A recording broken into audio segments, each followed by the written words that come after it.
This whole situation with Bud Crawford, Errol Spence, Jamel Charlo, it's starting to get really interesting. Bud has some big words for Jamel Charlo and Errol Spence yesterday on Twitter, and we're going to get into it. Blessed love and blessed day, old boxing world, boxing nation, fighting world, fight nation. It's Coach Fire and this is real life boxing.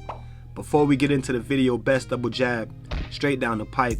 Hit the like button, hit the subscribe button, hit the bell icon so you can be notified when all new content is being uploaded on the channel of Real Life Boxing. Put the left hook behind it and share the videos, please and thank you. Yes, like I said, this situation with Terence Bud Crawford, Errol Spence, and Jamel Charlo is starting to get really interesting and it's starting to get really spicy, and I like it. Terence Bud Crawford had some words for both Errol Spence and Jamel Charlo yesterday over Twitter. I mean, you know what I mean? That's where most of the fights is happening, on Twitter nowadays, but we'll take it. It's good to see Terence Bud Crawford pressing these boys, pressing these men to get this fight, because I think in order for him to get this fight, this is definitely what he's going to have to do. He's going to have to press Errol Spence and press Jamel Charlo. You guys remember when Jamel Charlo was on the Mike Tyson podcast? Excuse me. And Iron Mike was pressing Jamel, and y'all remember it because it went viral. Iron Mike was pressing Jamel Charlo about calling out Canelo and all these guys, like demanding the fights, David Benavidez. Mike was pretty much clowning Jamel Charlo for not being aggressive in, hunting these fights, not calling these boys out on Twitter or on Instagram or wherever you got to do it. You know what I'm saying? He was clowning Jamel Charlo for not, pressing these boys. So this is exactly what Terence Bud Crawford is doing now. So the same people who said, Maul was this because he let Mike check him about not pressing his potential opponents. Now the same people gonna give Terence Bud Crawford the props for pressing his opponents. You know what I'm saying? And like I said, this situation can get very interesting, because if you guys been listening to my past videos, I've been saying I honestly feel more positive about Jamel Charlo fighting Terence Crawford than I do Errol Spence fighting Terence Crawford. Jamel Charlo is 35-1 with 1 draw, 19 wins coming by KO. He's 32 years old, so he's actually younger than Terence Crawford. 6 feet, 154-pound, undisputed champion with a 73-inch reach. And his last 3 fights, Brian Castano by KO, Castano a draw, in which I thought that he won that fight, and Jason Rosario by KO, in which he lifted, I believe, the IBF, or maybe 2 of the straps he lifted off of Jason Rosario. Yeah, I think he lifted maybe 2 of the straps off of Jason Rosario. You guys correct me if I'm wrong. Now we got Errol Spence Jr., who's 28-0 with 22 wins coming by KO. He's 32, so him and Mel is actually the same age. He's 5'9".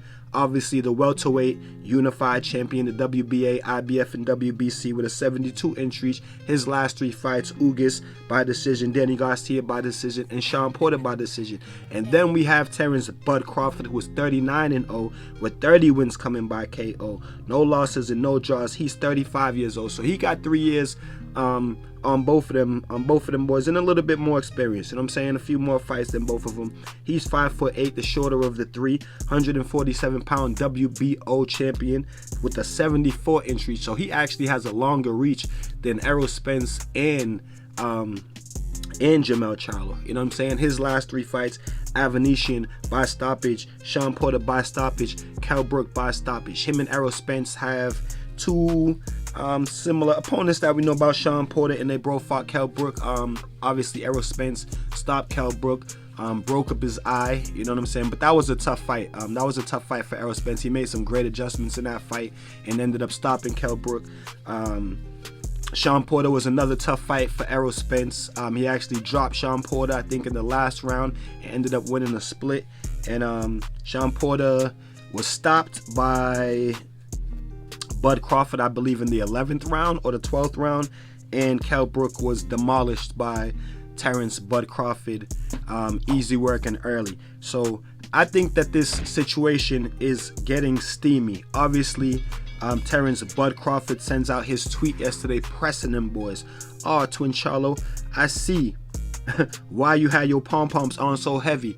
Obviously, Twin broke his hand yesterday. So I don't know if this tweet was before Twin broke his hand or after, but I see why you had your pom-poms on so heavy. Errol Spence Jr. is your daddy.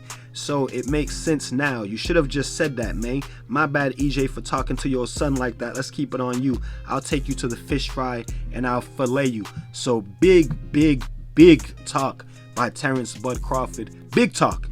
You know what I'm saying? Big talk. Let's don't even get it twisted. It's big talk.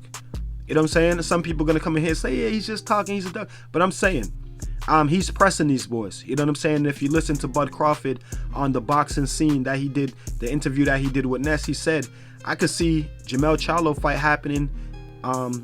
You know, I could really see that fight happening. You know what I'm saying? Even better than the Errol fight, just like I said, because Jamel is an angry guy.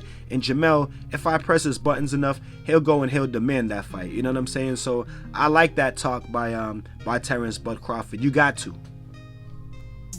You got to. Now, Jamel Charlo, who had an upcoming fight with Tim Tszyu on, or is it January 28th?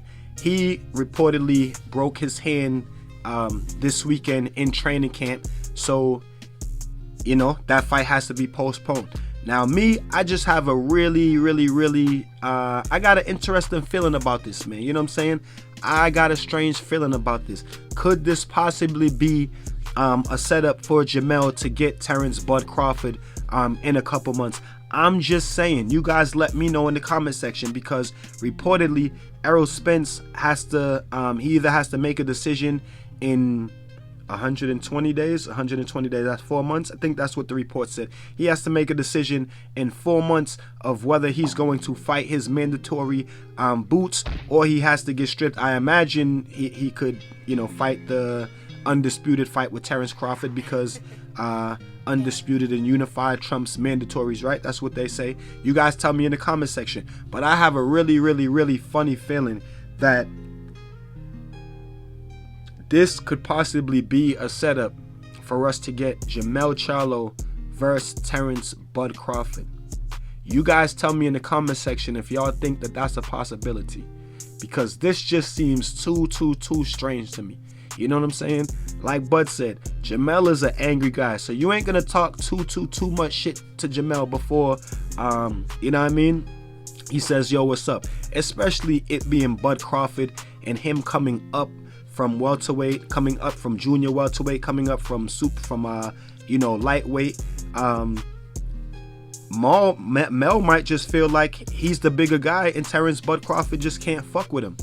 You know what I'm saying? So I'm just saying, I want you guys to tell me what y'all think about this in the comment section. Is it a possibility? Some people think that the injury is being you know, faked because PBC doesn't have the money. I'm not one who I don't think that the injury is real, but I honestly feel like it could have something to do with setting up this fight with Terence Bud Crawford. I don't know if it's a money thing. I honestly think that, I honestly feel like if Errol Spence does not fight Terence Crawford, then that Jamel Charlo will fight Terence Crawford. You know what I'm saying? I honestly feel that way, and I feel like PBC, they'll be willing to do that as well. You know what I'm saying? They got too much going on at the welterweight division with all these boys, with Boots, Ennis, and all Rashidi and all these guys coming up. They want to save those belts for them. Remember I said they don't want to make the fight with Bud just because they don't want to risk giving up all those belts when they have a whole roster of young, talented welterweights that they want to see become world champions as well, or they want to build for the next, to be the next world champions. You know what I'm saying? So I feel like PBC is playing that type of game. You know what I'm saying? They might fuck around and you know what I mean? Let's just say Mel does go up to Bud does go up to 54, fight Mel. Let's say if he beat Mel, they might just end up signing Bud. You know what I'm saying? So, you know, there's all types of, and likewise, same thing can go for, you know, Errol Spence's situation if he does beat Errol Spence. But, you know, Bud is not that's not the type of contract that he wants, you know what I'm saying, to fight Errol Spence and then to fight other welterweights. He wants Errol Spence and then he wants Jermell Charlo, you know what I'm saying? So, you know, we'll see what happens in the upcoming days, you know what I'm saying, and in the upcoming weeks and in the upcoming months. But you guys tell me what y'all think about this situation in the comment section. And until then, keep fighting your fight and protect yourself at all times. Peace and one love. It's Coach Fight. This is Real Life Boxing.